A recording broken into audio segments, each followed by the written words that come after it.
त्यानी लाज भीड नीती सारी सोडली, कशी नशिबान थट्टा आज मांडली। याद रखो, सबसे जो बड़ी लाठी है वो ऊपर वाले के हाथ में है, और जिस दिन उसकी लाठी चलेगी ना, उस दिन तू सूखे घास के तिनकों की तरह बिखर जाएगा। 80 और 90 के दशक के वो महान अभिनेता जो हर तरह के किरदारों में ऐसे फिट बैठते थे जैसे वो रोल उन्हीं के लिए लिखा गया हो।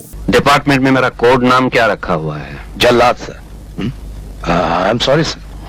तो समझ लो तुम एक जल्लाद के साथ काम कर रहे हो। चाहे भावपूर्ण किरदार हो या किसी समाज सेवक का गंभीर रोल या फिर विलन, वो हर भूमिका में अपने हुनर का जादू बिखेरते थे। तुम्हारा दिमाग खराब हो गया है। करोड़पति का बेटा 2 टके की छोकरी से शादी करेगा।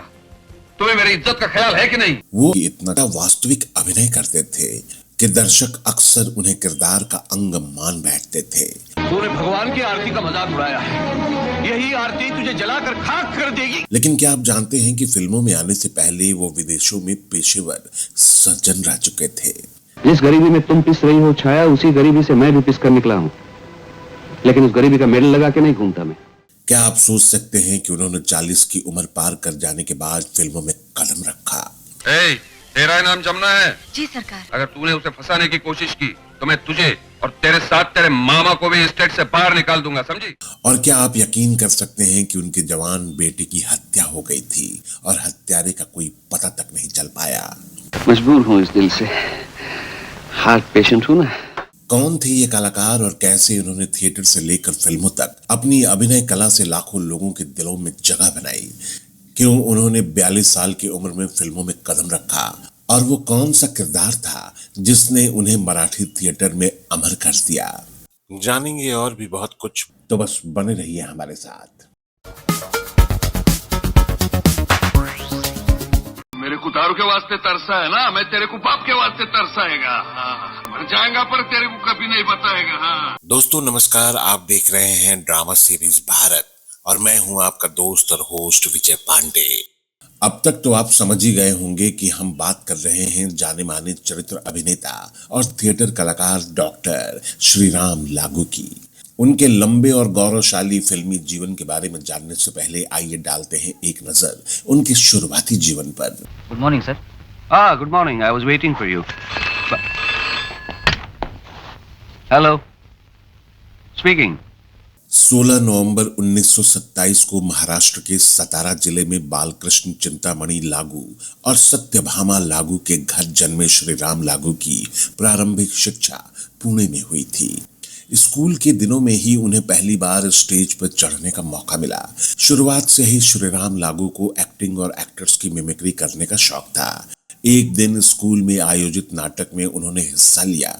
हालांकि जब वो पहली बार मंच पर चढ़े तो घबराहट के कारण स्टेज से ही गिर गए, लेकिन उनके टीचर्स ने उनका हौसला बढ़ाया। जब वो फिर से स्टेज पे आए और अपनी एक्टिंग शुरू की तो हर कोई दंग रह गया। किसी को यकीन ही नहीं हो रहा था कि इतना छोटा बच्चा इतना शानदार अभिनय कैसे कर सकता है। यही वो पल था जब श्रीराम लागू को एक्टिंग से प्यार हो गया। पलक को जिद है जहाँ बिजलियां गिराने की, हमें भी जिद है वहीं आशिया बनाने की। थिएटर में उनकी शुरुआत के बाद श्रीराम लागू ने कभी पीछे मुड़कर नहीं देखा। उन्होंने मराठी थिएटर और हिंदी फिल्मों में अपने अभिनय की गहरी छाप छोड़ी। नट सम्राट जैसे उनके थिएटर के किरदार आज भी याद किए जाते हैं। विधात्या, तो इतका कठोर का झालास? एका बाजूला आम्ही ज्यांना जन्म दिला ते आम्हाला विसरतात। श्री राम लागू की जिंदगी अभिनय और चिकित्सा दोनों का अनूठा संगम थी। उन्होंने दिखाया कि जुनून और मेहनत से कोई भी इंसान अपने सपनों को जी सकता है। आज भी तुम्हारे लिए मेरे दिल में वही प्यार है, वही इज्जत है। उनकी कहानी प्रेरणा है हर उस व्यक्ति के लिए जो अपने जिंदगी में अलग अलग क्षेत्र में कुछ खास करना चाहता है। मेरा नाम सर मिजिया है, मैं बंबई में करोड़पति हूँ। डॉक्टर श्रीराम लागू के जीवन में एक ऐसा समय भी आया जब उनका थिएटर से जुड़ाव लगभग समाप्त हो गया। शुरुआत में उन्होंने एक्टिंग की बारीकियों को समझना शुरू किया था। मराठी नाटक देखना और लोगों की मिमिक्री करना उनके व्यक्तित्व का अहम हिस्सा बन गया था। हॉलीवुड की कई मशहूर अभिनेत्रियों की फिल्में उन्होंने ध्यान से देखी, लेकिन स्कूल के दबाव और पढ़ाई के चलते वो लंबे समय तक अभिनय करने का साहस नहीं जुटा पाए। स्कूली पढ़ाई करने के बाद श्री राम लागू ने पुणे के बीजे मेडिकल कॉलेज में दाखिला लिया। यहीं से उन्होंने MBBS और ENT सर्जरी की पढ़ाई पूरी की। इसी दौरान उनके अंदर थिएटर का बीज अंकुरित हुआ। मेडिकल कॉलेज में उन्होंने 5 नाटकों और एकाकी प्रस्तुतियों में हिस्सा लिया। इन्हीं वर्षों में उन्हें अभिनय से एक बार फिर प्यार हुआ। मेडिकल की पढ़ाई पूरी करने के बाद आजीविका कमाने के लिए उन्हें अपने अभिनय के शौक को पीछे छोड़ना पड़ा। उन्होंने अपना क्लिनिक खोला और मरीजों को देखने लगे। हालांकि थिएटर से उनका लगाव अभी खत्म नहीं हुआ था। अभिनय भले ही बंद हो गया था, लेकिन नाटक देखना उनकी आदत बनी रही। इसी दौरान उन्होंने छोटे मोटे किरदार भी निभाए, लेकिन ये सिलसिला ज्यादा दिन तक नहीं चला। मेडिकल प्रैक्टिस के सिलसिले में वो कनाडा और इंग्लैंड भी गए। फिर भी कुछ समय तक भारत में प्रैक्टिस करने के बाद वो अफ्रीकी देश तंजानिया चले गए। वहां उनकी प्रैक्टिस अच्छी चलने लगी, लेकिन थिएटर से उनका संपर्क पूरी तरह टूट गया। भारत में रहते हुए वो कम से कम नाटक देखने तो जाते ही थे, लेकिन तंजानिया में ये संभव नहीं था। जीवन के इस मोड़ पर डॉक्टर श्री राम लागू के भीतर एक संघर्ष चल रहा था, अपने कर्तव्यों और अपने पैशन के बीच संतुलन बनाने का। ऐसे में एक दिन उन्होंने एक साहसिक फैसला लिया। उन्होंने डॉक्टरी छोड़कर अपने दिल की सुनने का निर्णय लिया और भारत लौट आए। वापस लौटने के बाद उन्होंने थिएटर को पूरी तरह अपना लिया और फुल टाइम एक्टिंग करने का ही निश्चय किया। शकुंतला का इस दुनिया में मेरे अलावा कोई नहीं है। अगर उसे छोड़ दिया तो वो लवारिसों की तरह दरबदर की ठोकरें खाती फिरेगी। डॉक्टरी छोड़ने के बाद उनका पहला नाटक सलाल मृत्यु था, जिसमें उन्होंने एक्टर के रूप में डेब्यू किया।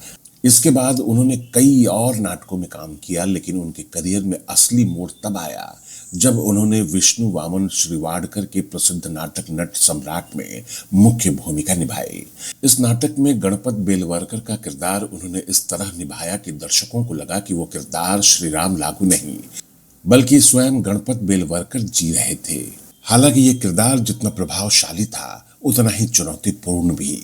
ऐसा कहा जाता है कि नट सम्राट का यह रोल निभाने वाले कई अभिनेता शारीरिक और मानसिक रूप से प्रभावित हुए। खुद डॉक्टर श्री राम लागू को भी इस किरदार को निभाने के बाद दिल का दौरा पड़ा, लेकिन इस किरदार ने उन्हें मराठी रंगमंच के शिखर पर पहुंचा दिया। डॉक्टर श्री राम लागू ने थिएटर के साथ साथ सिनेमा में भी कदम रखा। उन्हें पहली बार फिल्म में ब्रेक दिया महान फिल्मकार वी शांताराम ने अपनी 1972 में आई मराठी फिल्म पिंजरा में। बाई, गावाला बिघडवून काय पुण्याई मिळवणार आहात तुम्ही? बिघडून? काय बिघडवलं? अहो काय सांगू मी तुम्हाला, सगळा देह या पायी खर्ची घातलाय मी। कशासाठी? ये फिल्म अपने बेहतरीन संगीत और कहानी के लिए मशहूर हुई। इस फिल्म का हिंदी संस्करण भी बनाया गया, जिसमें डॉक्टर लागू ने खुद भी अभिनय किया था। हालांकि हिंदी संस्करण को उतनी सफलता नहीं मिली जितनी मराठी संस्करण को मिली थी। फिल्म पिंजरा खास इसलिए भी थी क्योंकि उन चुनिंदा फिल्मों में से एक थी जिसमें डॉक्टर श्री राम लागू ने मुख्य भूमिका निभाई। नहीं चंद्रकला, शब्दों और सुरों से मेरा रास्ता मत रोको। ऐसा न हो कि मैं मोह में पड़कर किसी पिंजरे में फंस जाऊं। ज्यादातर हिंदी फिल्मों में उन्होंने पिता या चाचा जैसे सहायक किरदार निभाए। डॉक्टर लागू को भी इस बात का एहसास था कि सिनेमा में देर से कदम रखने की वजह से उन्हें मुख्य किरदार कम ही मिलेंगे। इसके बावजूद उन्होंने अपने अभिनय कौशल से हर किरदार को यादगार बना दिया। तुम क्या हो, तुम्हारा प्यार क्या है, तुम्हारी सच्चाई क्या है, मुझे सब कुछ मालूम हो चुका है। अब शराफत की ज्यादा दलीलें मत पेश करो और निकल जाओ यहाँ से। डॉक्टर लागू का ये सफर थिएटर से हिंदी सिनेमा तक संघर्ष और सफलता का अनोखा मिश्रण था। उनका जीवन एक प्रेरणा है कि व्यक्ति अगर अपने जुनून को दिल से अपनाए तो वो किसी भी बाधा को पार कर सकता है। 42 साल की उम्र में उन्होंने फिल्मों में कदम रखा और उनके पहले ही किरदार ने उन्हें पहचान दिलाई, लेकिन उनकी असली पहचान उनकी थिएटर में बनी, अभिनय की गहराई और हर किरदार में जान डालने की कला से। डॉक्टर श्री राम लागू ने अपने करियर में 150 से भी अधिक हिंदी और मराठी फिल्मों में काम किया। उनकी प्रमुख फिल्मों में एक पल, एक दिन, अचानक, साजन बिना सुहागन, इंसाफ का तराजू, इनकार, सौतन, किनारा और घरौंदा शामिल है। विशेष रूप से घरौंदा के लिए उन्हें film fair best supporting actor का अवार्ड भी मिला था। और मुझे भी तो बोनस मिला है ऑफिस से। बोनस? हाँ, तुम ही तो हो मेरा बोनस। चलो। डॉक्टर लागू ने फिल्मों के साथ साथ टीवी सीरियल्स में भी अभिनय किया था। अभिनय के प्रति उनका लगाव ही नहीं बल्कि थिएटर के प्रति उनकी गहरी रुचि ने उन्हें एक बेहतरीन रंगकर्मी भी बना दिया। उन्होंने थिएटर ग्रुप नाटक के लिए न केवल अभिनय किया बल्कि कई नाटकों का निर्देशन भी किया। उनके निर्देशन और अभिनय से सजे नाटक दर्शकों के दिलों में बस गए हैं। डॉक्टर लागू ने कुछ विज्ञापनों में भी काम किया। इनमें से एक च्यवनप्राश का विज्ञापन को लेकर विवाद खड़ा हो गया। आप भी डाबर च्यवनप्राश अपनाइए, जिंदा दिली और तंदुरुस्ती पाइए। हालांकि उन्होंने मेडिकल प्रैक्टिस छोड़ दी थी, फिर भी उनके पास डॉक्टर का लाइसेंस था और वो कभी कभी मरीजों को देख लिया करते थे। जब उन्होंने इस विज्ञापन में काम किया तो medical council of India MCI ने इसे अपने नियमों का उल्लंघन माना और उनका मेडिकल लाइसेंस रद्द कर दिया। इस विवाद पर डॉक्टर लागू ने बेबाकी से कहा कि मुझे तब दुख होता अगर मुझे एक्टिंग करने से रोक दिया जाता। डॉक्टर लागू का यह बयान कला के प्रति समर्पण और अभिनय के लिए उनके गहरे प्रेम को दर्शाता है। डॉक्टर लागू ने अभिनेत्री दीपा लागू से शादी की। उनके 3 बच्चे हुए, 2 बेटे तनवीर लागू और आनंद लागू और 1 बेटी बिंब कानितकर। 1994 में उनके बड़े बेटे तनवीर के साथ एक दर्दनाक हादसा हुआ। ट्रेन यात्रा के दौरान किसी ने उनके सर पर पत्थर फेंक मारा जिससे उनकी जान चली गई। पुलिस जांच में ये कभी पता नहीं चल पाया कि पत्थर किसने और क्यों फेंका था। इस हादसे ने डॉक्टर लागू को उनके परिवार को गहरा सदमा दिया। मेरी मजबूरी ये है कि मेरा सिर्फ एक गवाह है जो गवाही दे नहीं सकता, इसलिए कि वक्त की लाठी इस वक्त तुम्हारे हाथ में है। बेटे की याद में डॉक्टर लागू ने तनवीर अवार्ड की शुरुआत की। ये पुरस्कार थिएटर में उत्कृष्ट योगदान देने वाले कलाकारों को दिया जाता है। इस पहल ने थिएटर जगत में उनकी विरासत को और भी समृद्ध कर दिया। उनके छोटे बेटे आनंद लागू अमेरिका में रहते हैं और प्रसिद्ध मॉलिक्यूलर बायोलॉजिस्ट हैं। वहीं उनकी बेटी बिंब कानितकर एक गायनोकोलॉजिस्ट हैं। दोस्तों, यहाँ एक बेहद महत्वपूर्ण बात आप दर्शकों को बताना बेहद जरूरी है कि अपने समय की मशहूर और दिग्गज अदाकारा रीमा लागू को लोग अक्सर डॉक्टर श्रीराम लागू की बेटी समझ लेते हैं, जबकि इनके बीच कोई रिश्ता नहीं था। दोनों का सरनेम लागू होने की वजह से अक्सर लोग उन्हें आपस में जोड़ देते हैं। डॉक्टर श्रीराम लागू का जीवन एक प्रेरणा है, चाहे फिल्मों में अभिनय हो या थिएटर में निर्देशन या फिर व्यक्तिगत जीवन के संघर्ष। उन्होंने हर क्षेत्र में अपनी पहचान बनाई। देखो दीपा, मैं उन लोगों की तरह बेवकूफ नहीं हूं जो नतीजों पर पहुंचने में जल्दबाजी करते हैं जब तक मेरे पास कोई सबूत ना हो या तुम खुद ना कहो। कला के प्रति उनके योगदान ने उन्हें अमर बना दिया।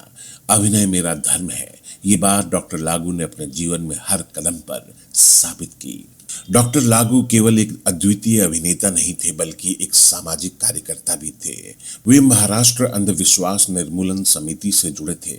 समाज में फैले अंधविश्वास और रूढ़िवादिता के खिलाफ अपनी आवाज बुलंद करते रहे। मैं तुम सबको कानून के हवाले कर दूंगा, जेल में चक्की पिसवाऊंगा। उनका जीवन एक कलाकार के रूप में ही नहीं बल्कि एक समाज सुधारक के रूप में भी प्रेरणादायक रहा।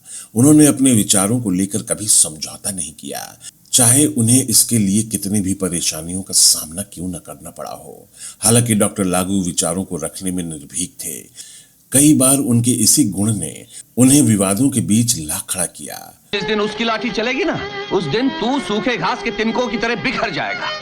अरे दुनिया से नहीं तो कम से कम उससे तो डर। अपने एक लेख में उन्होंने खुद को नास्तिक घोषित करते हुए कहा था कि ईश्वर को अब रिटायर कर दिया जाना चाहिए। उनके इस बयान से भारी बवाल मच गया था। इस पर उन्हें कई बार जान से मारने की धमकियां भी मिली, लेकिन वो कभी डरकर अपने विचारों से पीछे नहीं हटे। डॉक्टर श्रीराम लागू ने अपनी आत्मकथा लमन भी लिखी, जो उनकी सोच और व्यक्तित्व को समझने का एक बेहतरीन जरिया है। लमन शब्द का अर्थ मराठी में कुली द्वारा माल ढोने से है। किताब के इस शीर्षक के पीछे डॉक्टर लागू की अनोखी सोच छिपी थी। उनका मानना था कि एक अभिनेता का काम लेखक और निर्देशक के विचारों को अपने कंधों पर लेकर दर्शकों तक पहुंचाना है। उन्होंने इस जिम्मेदारी को अपनी कला का सबसे अहम हिस्सा माना और अपनी आत्मकथा का यही नाम दिया।